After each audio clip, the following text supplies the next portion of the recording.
Well, Matt, we're getting to the midpoint of 2021, so I thought it'd be worth our going back to 2001 to talk about the massive epic that changed cinema. Oh, great. We're talking about Lord of the Rings.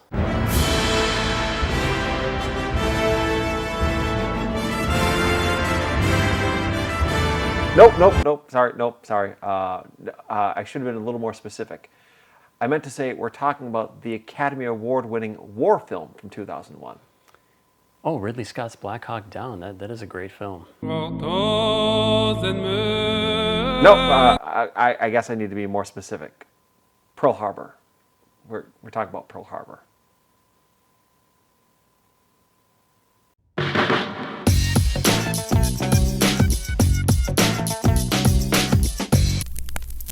I miss you more than Michael Bay missed the mark when he made Pearl Harbor. I miss you more than that movie missed the point.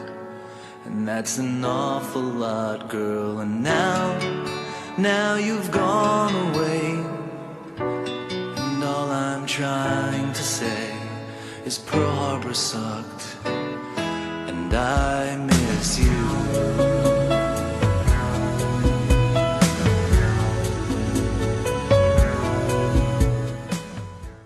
Welcome to Deep Focus. I'm Nate. And I'm Matt. Tonight we are talking about Michael Bay, Jerry Bruckheimer's attempt at an epic called Pearl Harbor. Yes. And yes. I freely fall on the sword. I chose this movie for us to discuss because, if I'm not mistaken, we both like this movie. I'm afraid so. I go to great pains not to admit that I'm watching this at times. Yeah, it's one of my guilty pleasures. Yeah. I mean, it's the epitome of a guilty pleasure movie for me. There's no question about it. I'm wearing this embarrassing shirt as well. It's actually a very comfortable shirt. And I mean no disrespect to the veterans of Pearl Harbor. The utmost respect for our veterans. I see a lot of Pearl Harbor veterans wearing Hawaiian shirts in their interviews, so I figure it's okay. We're not disparaging any of them. But be that as it may, yeah, Pearl Harbor. I like this movie. I like this on two levels. I like it, one, on a sort of an ironic level where I appreciate what they were thinking they were making and then what actually turned out. Yeah. And then there's a part of it that legitimately says, I enjoy this movie. Even not being this ironic hipster, I just like the movie. That's bullshit, Macaulay! But it's very, very good bullshit. Thank you, sir. It's a movie that confuses my brain in many different ways. Like I said, it's a guilty pleasure. I'm watching this and I'm thinking to myself, okay, I shouldn't like this movie. There are things about it that seem borderline disrespectful in terms of its depiction of the events on screen. It's a Michael Bay film, right? It's very over the top. There's a lot of spectacle for the sake of spectacle. Although watching this thing 20 years after the fact and where his career's gone, this thing is freaking restrained. I mean, it is tame, yeah. I was just that shot lasted more than 3 seconds. It's like a Hu Shaoshen film. If anyone ever saw The Assassin, you'll know what I'm talking about. But for Michael Bay, it's fairly restrained. And even coming off of Armageddon, this has more of an old-fashioned sensibility to it. But I was struggling with, how do we frame this conversation? Where do we start with this film? I mean, ultimately we have to... Well, I don't think we have to really worry because we're probably losing any subscribers. Everyone's tuned out by now. And they just, as soon as it wasn't, we're going to shit all over this movie, I'm sure everyone's just... Well, maybe this will help us break through because the typical video out there... The Twitter mob will come for us. Yeah, definitely is not kind to this film. And I can understand why people don't like this film. But I'll tell you, I saw this in the theater. Mm-hmm. Opening weekend, I went and saw it. Yeah, this was 2001. This is pre-9/11, which I think is important to point out. Mm-hmm. This film didn't do, I think, quite as well as they were expecting. This was So there was a teaser trailer of this. We've talked about Hans Zimmer's Journey to the Lion score on a few different occasions. Yes. And that teaser trailer used it.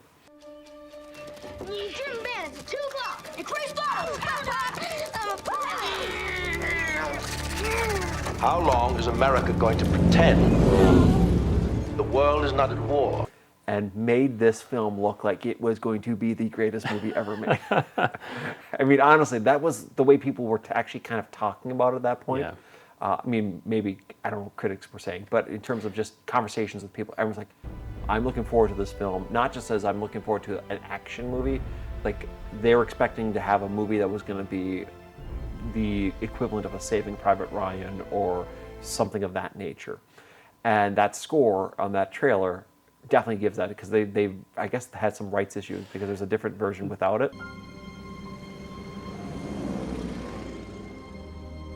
How long is America going to pretend the world is not at war?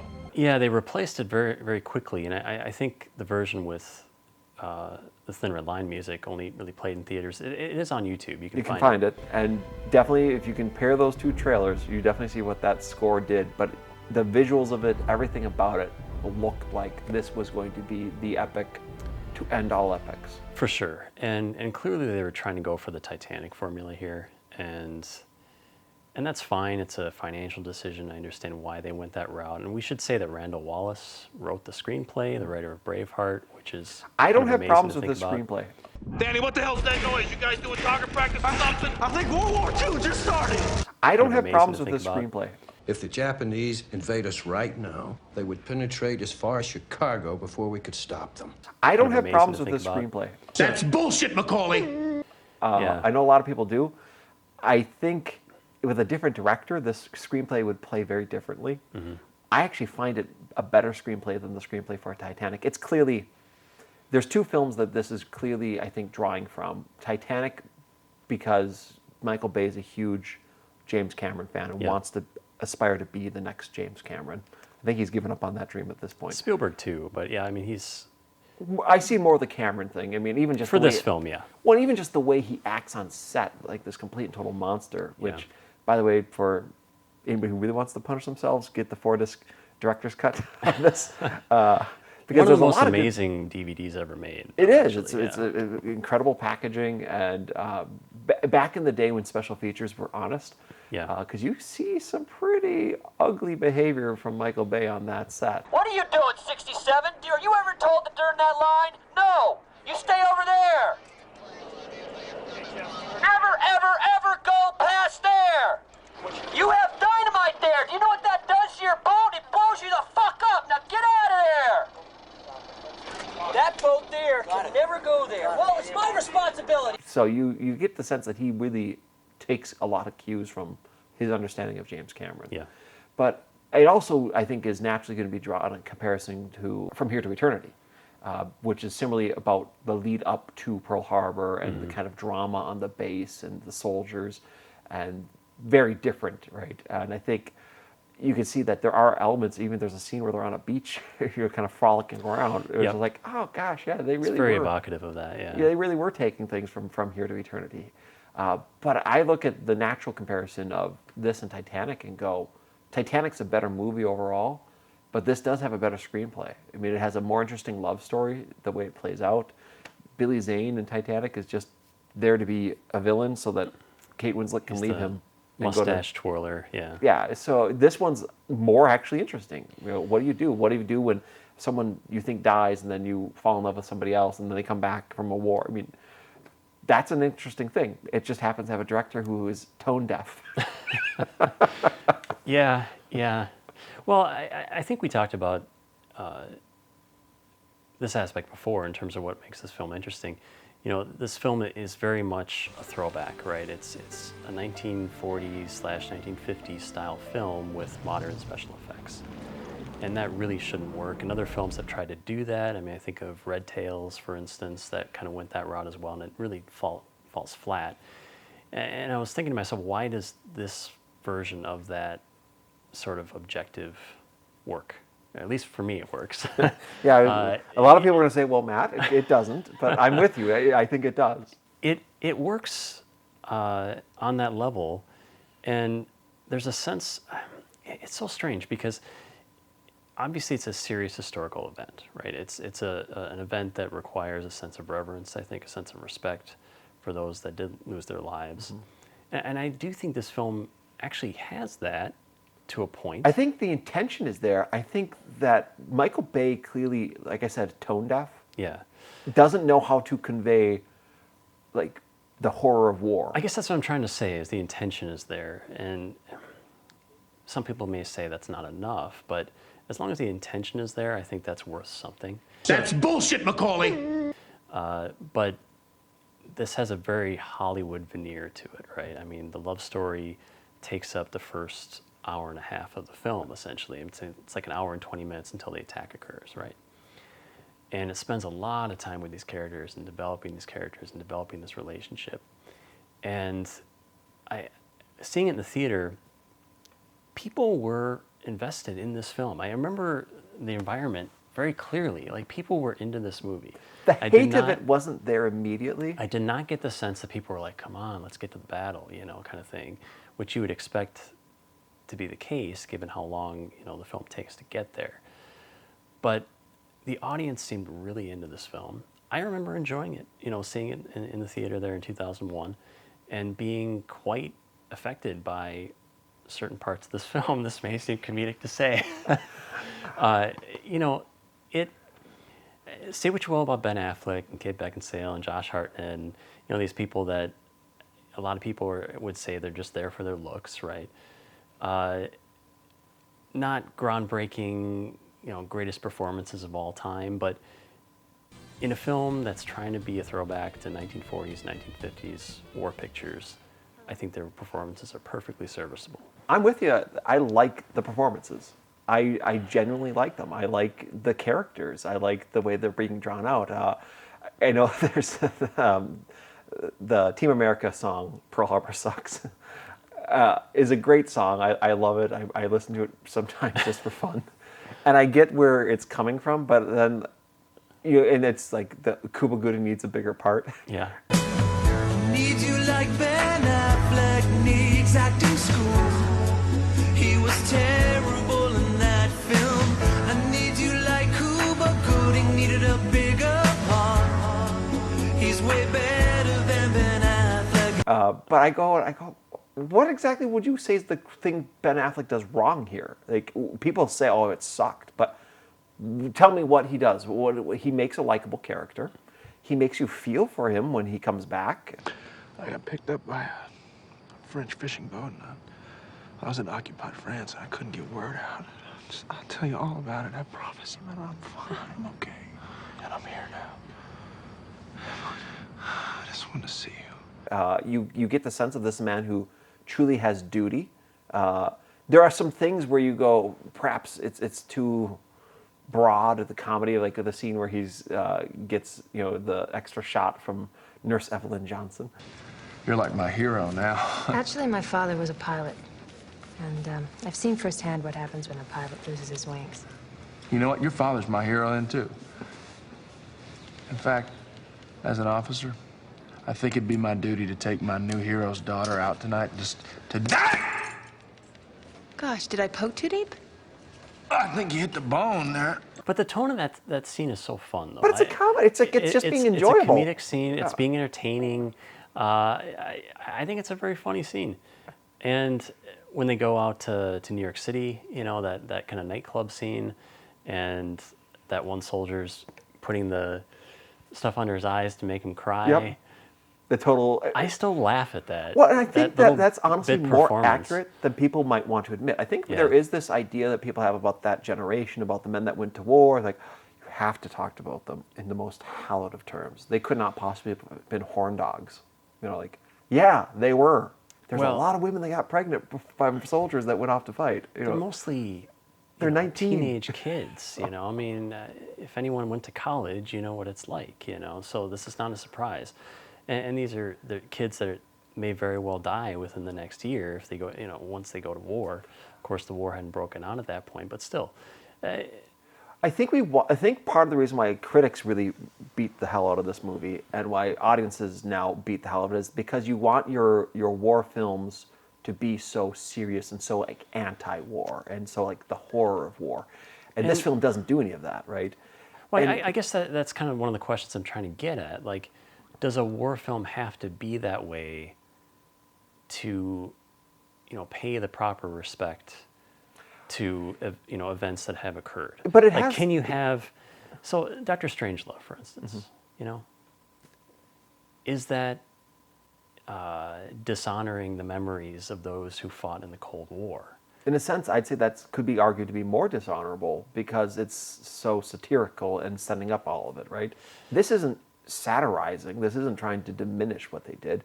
It's such a ham-fisted way of trying to honor what they did that at times it kind of, I could see where there's a revulsion, the inserting a weird joke here or there, or the character Red who has the stutter that seems bizarre. Yes, sir, an entirely unacceptable use of military aircraft, sir. That's bullshit, Macaulay. I mean, it's even just played bizarrely. But then I go and I look at something like the scenes where the guys are talking about, what do you do with the fact that they think that Rafe by Ben Affleck has died, and here Danny, played by Josh Hartnett, seems to be falling in love. Like, how do you handle that? What's the responsibility of that? And they make jokes because guess what? Guys would make jokes. They're 19. They're idiots. They make jokes, but at the same time, they're... With, by the way, an early performance by Michael Shannon, who has, without a doubt, my favorite laugh in the whole movie. I got a girlfriend. I got a girlfriend.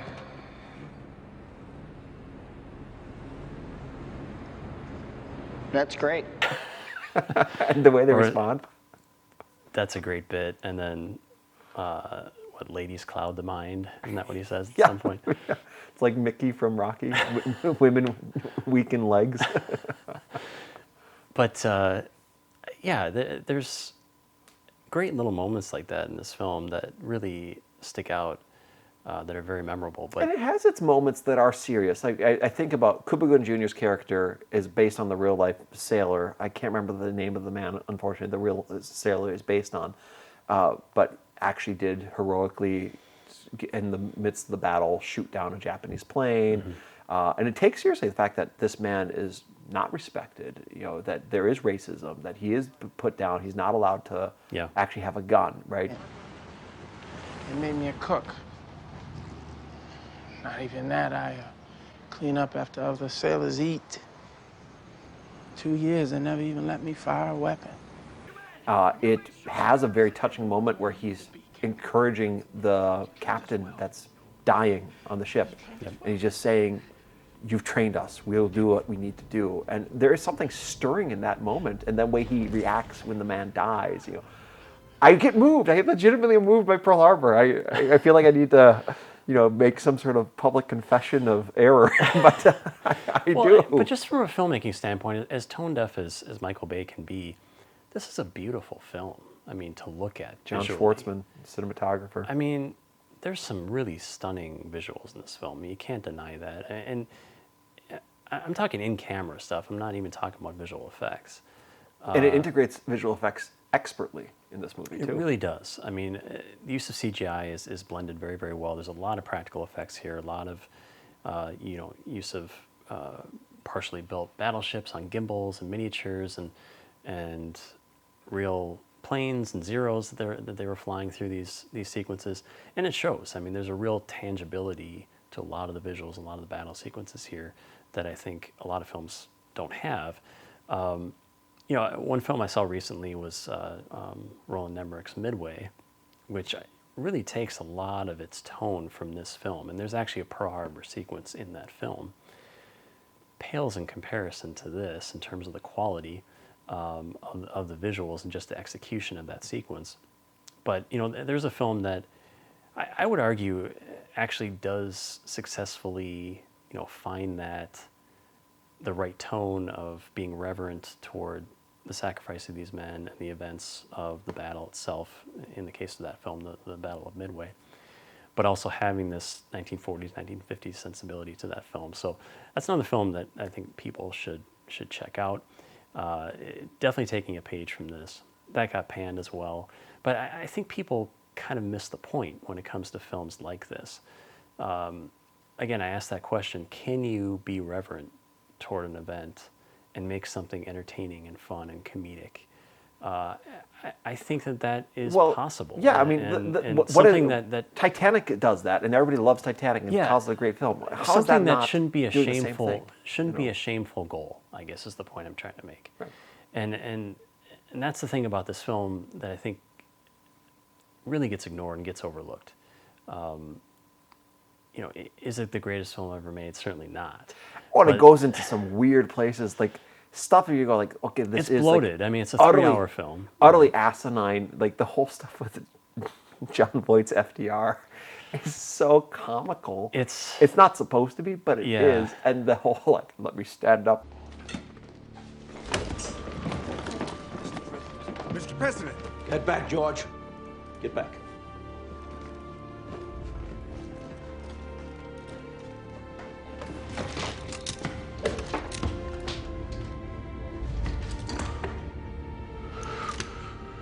Do not tell me it can't be done. America, you know, will be Which inspired. he never did or could have. He could not have done that. Yeah. So, but it's just like you're watching it, like I know this is absolute schlock, and I love it. Well, it's like there's put a real that sense syrup of all over my pancakes, you know. There's a real sense of patriotism here. Again, I have to mention, you know, being before 9/11, this is kind of coming off Saving Private Ryan. I think we have to mention that film as informing this picture as well in terms of the visuals and some of the battle sequences, especially in the director's cut, which really amps up a lot of the severed heads and the people violence, just, you know, which was taken out. Michael Bay's original intent with this film. He wanted to show realistic violence, and the studio, you know, did not want that. They wanted more of a wide appeal picture. What's $150 million budget? They need to make money, and having an R-rated 3-hour film is going to be a hard sell for a budget point. Yeah. And, you know, the director's cut is, I'm not sure if you feel like it's better than the theatrical or not. So minimally different. I don't feel like it's substantively different at all. Yeah, it's minor alteration of scenes. I think there's a couple scenes that are omitted from the theatrical version. There's a couple of scenes added. The runtime is pretty much the same, and the extra gore is largely, I think, computer generated. So, I guess I'm kind of indifferent when it comes to the two cuts. People had seen Saving Private Ryan, like you said, just a few years prior, and that set a whole new standard for war films and how you do battles, and understandably so, right? This does not, I think, really try to do that. It's not Michael Bay's sensibility to do that kind of filmmaking. He is a guy who wants to have sweeping cameras, and he wants to have these big, massive shots with massive pyrotechnics. In a certain sense, a thing like the attack on Pearl Harbor is perfectly suited to him, whereas D-Day isn't, because D-Day is that running across the beach and being blown up, right? This film, with that kind of sense of things flying and your ship sinking, is much more going to be bombastic by that very nature. But I think why people didn't respond to it positively, it was because his compositions are oftentimes so dramatic and so striking that are almost like out of a comic book. And people had just moved into, we don't do war movies that way. We instead do it like it's a guy with a 16 millimeter or 8 millimeter handheld running around on a beach. And it's almost like this movie came out 5 years too late. If it had come out in 1997 or 1996, it probably would have been greeted the way Titanic was. Yeah. That's bullshit, Macaulay! Well, no, I think that's a good point. I mean, there's a real gloss to this film, right? And a lot of people criticize this film because of that. And they think everything's got a golden hue. And they think it cheapens. Everybody looks so perfect. And, you know, like Kate Beckinsale is drop dead Elizabeth Taylor kind of gorgeous in this, right? They think it cheapens the events of Pearl Harbor, right? It cheapens the memory of those people. And I guess I have a hard time with that. I mean, I can understand that viewpoint, but, you know, it's a Hollywood film. And Michael Bay, in particular, has a sense of, I think, glitziness and gloss to his work. And if you're going to hire him as a director, you know that that's probably what you're going to get. And it's hard to say what his intent entirely was here, because it does seem to be a hybrid of styles, right? Because some of the battle sequences are handheld and are fairly gritty and do have that Private Ryan sort of feel to them, but then we'll cut to a very epic crane shot, right? Right. Or a you shot have, like, that's the- following, one of the bombs down into the hull of the Arizona. Right. And Or you get the shot of like just the way the Arizona blows up, and just it looks so big and epic, right? But it's still powerful though, and it's still, at least when I watch that sequence, I still feel the sacrifice When it's actually that's taking on the place. side, and you see the men holding on as and they're pretty going harrowing They're getting imagery. it's like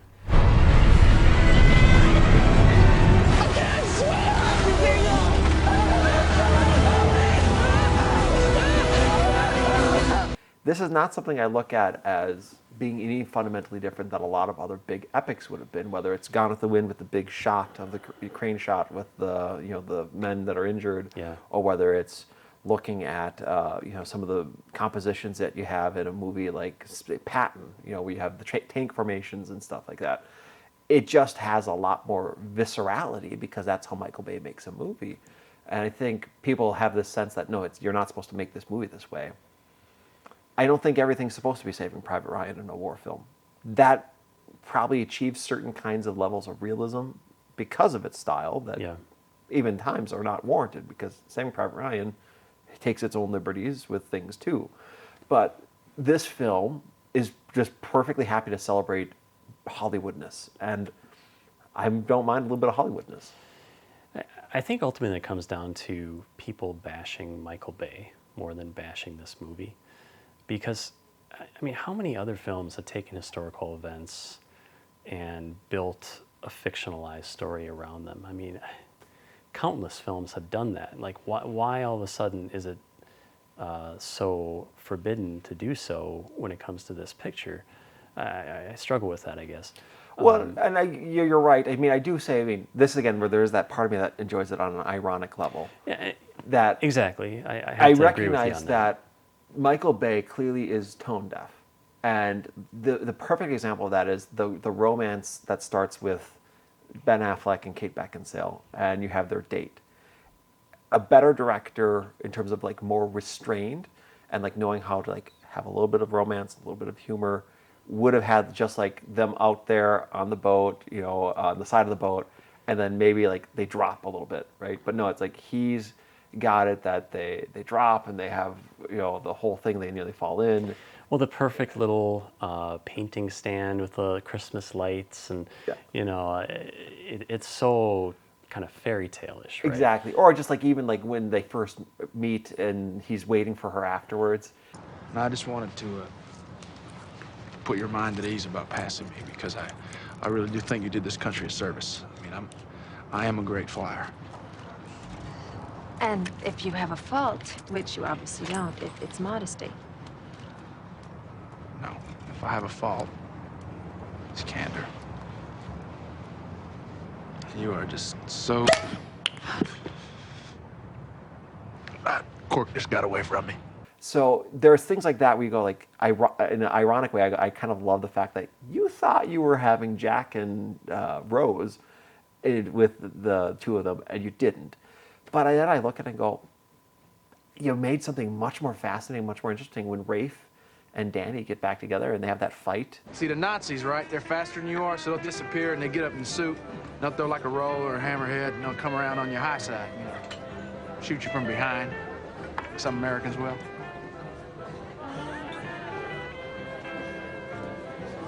You generally like, yeah, that's complicated, and they're feeling a bunch of emotions.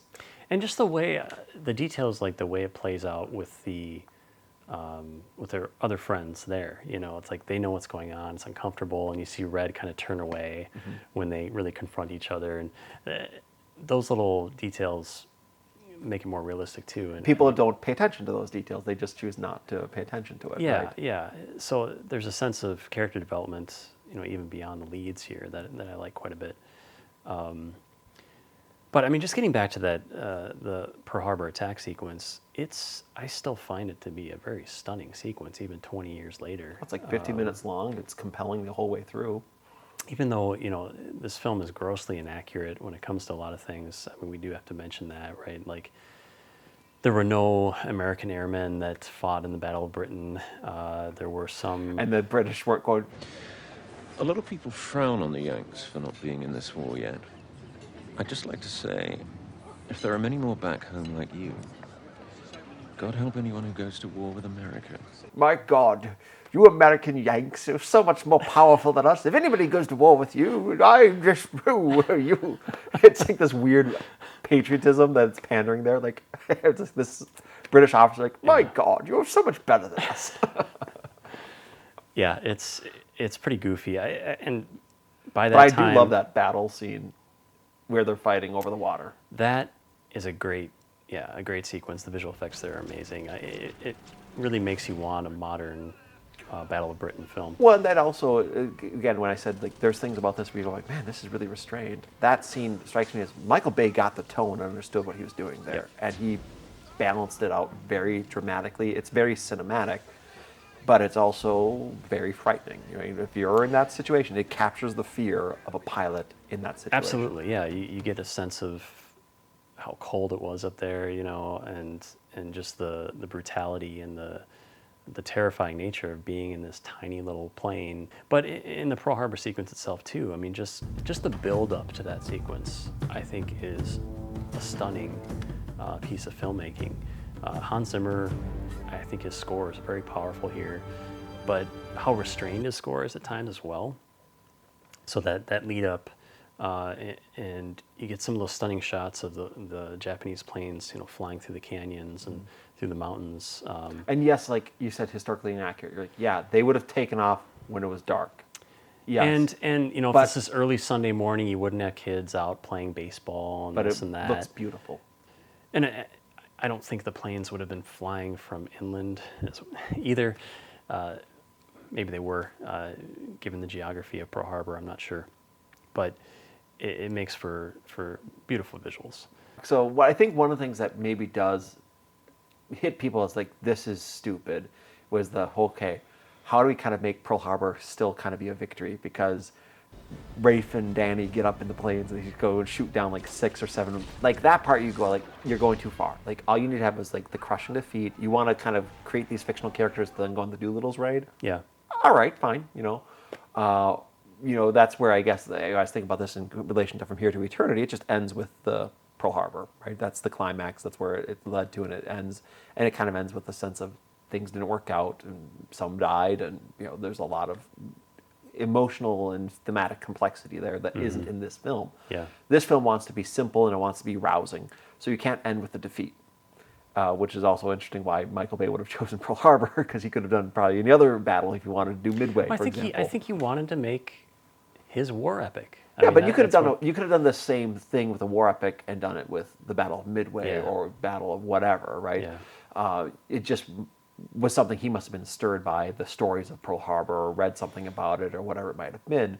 But I think the fact that it then continues on with like, okay, now it's like they're going to kind of run around and like the Japanese are trying to shoot them, and then they get up and then they shoot down the Japanese, and you have all these kind of exciting action scenes. I get how people would have been like, ooh, that's going too far. Maybe that's the part they say is disrespectful. Or the Doolittle raid being added into this, you know, I don't mind the fact that they include that, but it does obviously have a very fictionalized version of the Doolittle raid. Yeah, it wasn't this rousing grand victory. They did pretty minimal damage to purely Tokyo. Symbolic. Yeah, exactly. It was not really a tactical move. It's more a PR move, I guess, than anything else. And not to diminish the bravery of those men. But the Doolittle raid sequence is another well-executed sequence, and there's some very striking visuals there again. And just even the prepping for it, and like how you're going to get these things stripped down. I do have to mention that they do duplicate a scene from Armageddon exactly, that whole sequence where they're stripping down the planes. I think Ben Affleck even talks about that in the audio commentary. Oh, does he? Okay. I think so. I just noticed that. Again, this is back when DVDs were really awesome, because people were just being honest and saying things in them. But it's a rousing scene. You've got Alec Baldwin there playing Doolittle. And again, you get this sense of danger, and there's kind of a real terrifying aspect to the back end of that battle, or of that attack, where they crash land, and you get a real palpable sense of danger. And, you know, the film has to end on a positive note, right? It has to end on they live happily ever after. I mean, that's just kind of the nature Well, of like this things film. are reconciled, right? So They're I mean, reconciled. yeah, I mean, you know, it's a love triangle. Somehow that love triangle's got to be reconciled. I think it actually reconciles pretty well. I mean, Danny's willingness to die, he saves Rafe. The two of them really understand. They really have become friends again. They've worked through whatever they had. And that's a powerful scene. I mean, Yeah. you have to be pretty cold, I think, at least not to feel something in that moment where he tells him that he's going to be a father. You're not gonna die. Look at me. Listen to me. You ain't gonna die. You hear me? Danny. Danny, you can't die. You can't die. You know why? Because you're gonna be a father, Danny. You're gonna be a daddy. I was supposed to do it. You know, that still hits me. Yeah, I mean, again, this is where I go, I don't understand the hate for the performances. I mean, I actually really like everybody. Josh Hartnett I was never a fan of. You know, he's a Minnesota boy like us. That's right. And they tried mightily to make him happen, but it didn't quite work for him. Well, I think he was very resistant to the idea of being a big movie star, too. I've read some articles about him over the years, and he kind of made a conscious choice to step back because he didn't really want that kind of life. Mm-hmm. But, you know, could he have been a big movie star? I mean, he had some pretty big roles during this era, in particular Black Hawk Down we mentioned as well. And I think he's a good actor. I mean, he doesn't have a lot of range. Oh, no. I mean, that would be embarrassing. Right. Yeah, my wrench. It'd definitely be embarrassing.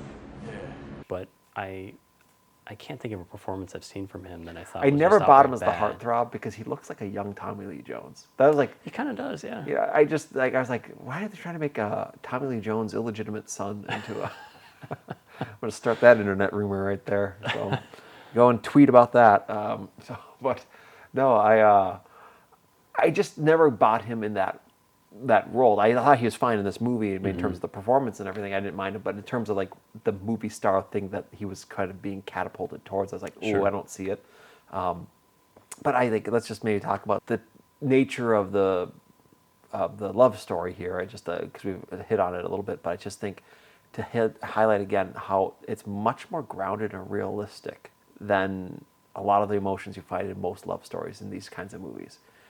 Yeah, I mean, the way it's depicted on screen is very soap opera-ish, you know, in terms of the use of music and some of the moments there. But the dilemma within a person is believable. Danny, I had a wonderful time last night. It's just all too fast. Listen, Evelyn, I was just down at the beach this morning and I watched the sunrise, and I knew that everything was going to be different. That this was the start of something new in this place. In this moment. It is, and I think that's honestly portrayed, even though it has that Hollywood gloss kind of layered on top of it.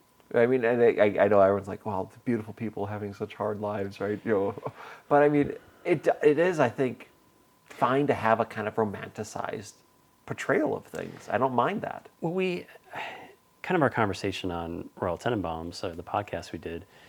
I think this is a film like that film where you have to turn off some of your cynicism to enjoy it.